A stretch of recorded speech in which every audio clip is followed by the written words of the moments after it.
বাহ্য প্রাণায়াম। এই বাহ্য প্রাণায়ামের আরেকটি নাম আছে ত্রিবন্ধ প্রাণায়াম। এই ত্রিবন্ধ প্রাণায়ামের নাম দিয়েই আমরা এই প্রাণায়ামটি কিভাবে করতে হবে সেটা অতি সহজে আমাদের মনে পড়ে যায়। ত্রিবন্ধ মানে তিনটি জায়গা বন্ধ। তিনটি জায়গায় কি কি? মূল বন্ধ, উড্ডীয়ান বন্ধ, জালন্ধর বন্ধ। মূল বন্ধ মানে রেকটাম। রেকটামের জায়গাটাকে মানে মলদ্বার আর টয়লেটের যে জায়গাটা সেই জায়গাটাকে বন্ধ করে রাখা, এটা হচ্ছে মূল বন্ধ। উড্ডীয়ান বন্ধ পেটটাকে টেনে ভেতরে নিয়ে লক করে দেওয়া, অ্যাবডোমেন, এই বিশেষ করে উপরের পেটটাকে টেনে পেছনের দিকে এইভাবে, এই যে আমি টানছি পেছনের দিকে টেনে লক করে দেব, মনে হবে জানি পিঠের সাথে লেগে গেছে এই রকম। আর জলন্ধর বন্ধ মানে এই যে গলাটাকে এইভাবে নিচু করে লক করে দেব। তাহলে এটা কিভাবে করতে হবে?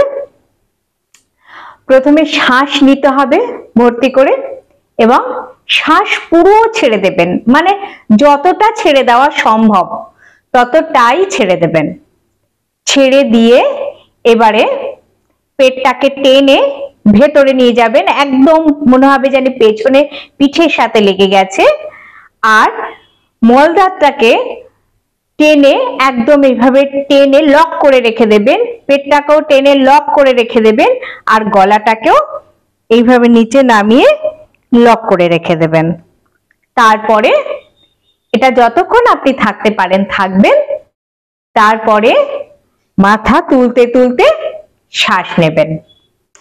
করার সময় হাতটাকে আমি চিন মুদ্রায় বা জ্ঞান মুদ্রায় এইভাবে রাখবো।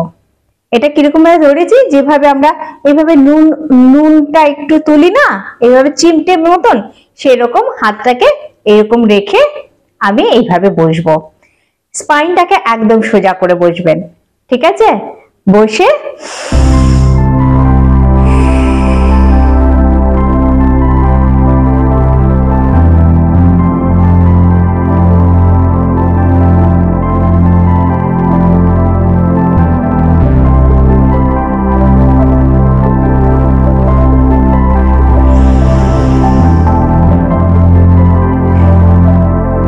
একদম কঠিন নয়।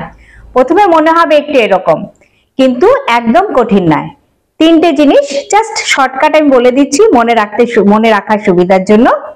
শ্বাস নিয়ে শ্বাস পুরো ছাড়বো, আর কিন্তু শ্বাস নেওয়ার কোনো ব্যাপার নেই।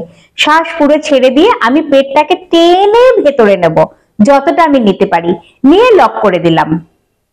এবারে মলদ্বারটাকে আর টয়লেটের জায়গাটাকে একদম টেনে, আমি যেভাবে পটি পেলে বা টয়লেট পেলে আমরা টয়লেট আটকে রাখি ঠিক সেরকম টেনে আটকে রেখে দিলাম।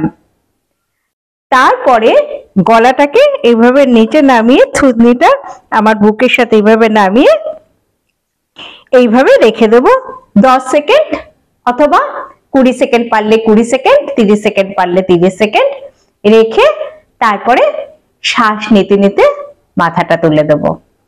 এইভাবে অন্তত 5 বার বা 10 বার আপনারা করুন। এই প্রাণায়ামের বেনিফিট, এই প্রাণায়াম করে গ্যাস্ট্রিকের সমস্যা, কনস্টিপেশন, অ্যাসিডিটি, হার্নিয়া, ডাইজেশন, এই সমস্ত সমস্যাকে অনেক কম করে দেয়। প্রস্টেটের সমস্যা, মূত্রথলিতে যারা মূত্র ধরে রাখতে পারেন না তাদের জন্য খুবই উপকারী। পাইলসের প্রবলেম বা যাদের একটু সেক্সুয়াল দুর্বলতা থাকে তাদের ক্ষেত্রেও উপকার। তবে যাদের হাই ব্লাড প্রেশার বা প্রেগনেন্ট মহিলা তারা কিন্তু এই প্রাণায়াম একদম করবেন না। Asthma, heart patient, migraine, epilepsy, chest pain বা যাদের কোনো অপারেশন হয়েছে গলা, বুকে বা পেটে, তারা এই প্রাণায়াম একদম করবেন না। এই সব সাবধানতা নিয়ে বাহ্য প্রাণায়াম করতে হবে। তবে ভস্ত্রিকা কপালভাতি করার পরে এই প্রাণায়াম করলে বেশি বেনিফিট পাওয়া যায়। ফ্রেন্ডস, তাহলে পুরো ভালোভাবে বুঝতে পেরেছেন? ভালো লাগলে আমার চ্যানেলকে লাইক, শেয়ার এবং সাবস্ক্রাইব করে দিন। আপনাকে অনেক অনেক ভালোবাসা। নমস্কার।